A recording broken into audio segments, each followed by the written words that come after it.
Hi fellow traders, I'm making this video to share my US dollar trading plan today after release of personal consumer expenditure from the US. Today, personal consumer expenditure came to be same as the forecast. However, final GDP was slightly better than the forecast.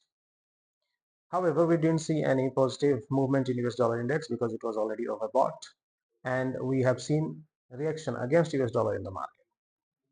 So we compared many currencies to figure out which currency we are using to trade again to trade US dollar. So we decided to choose GBP USD to trade to the long side today because GBP recently has been well supported because of two good economic data from the Britain. Number one is slightly better retail sales, and number two is increase in the MPC members vote for interest rate hike.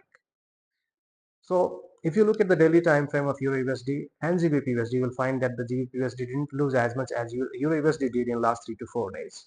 That's why upward movement in GBP USD is going to happen with bigger magnitude than in any other currency pair.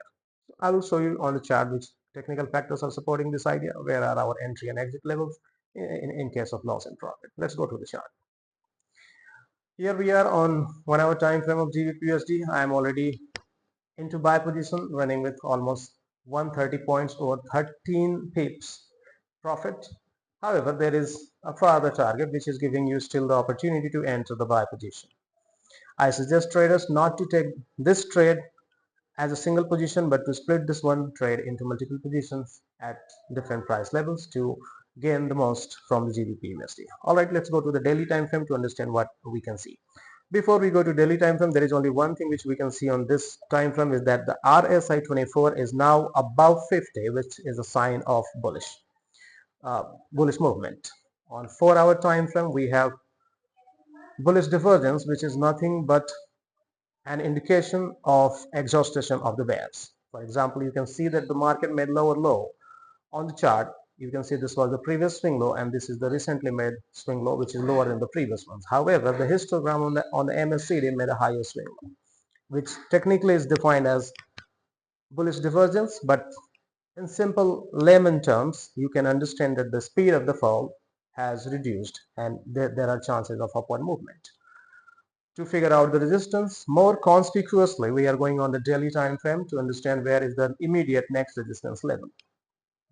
You can look at these two swing low, this one and this one, which were natural support levels earlier and now has turned to be a resistance zone, which also is a confluence area and the round number 3300, and this is going to serve as the next immediate resistance.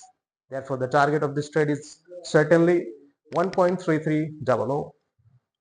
On the other side, if we talk about the risk, we do not want the pair to close the daily candle as a bearish candle. If this happens, then this setup will be invalidated and I suggest people to close their buy positions and take the loss. That's all in short. Thanks for watching.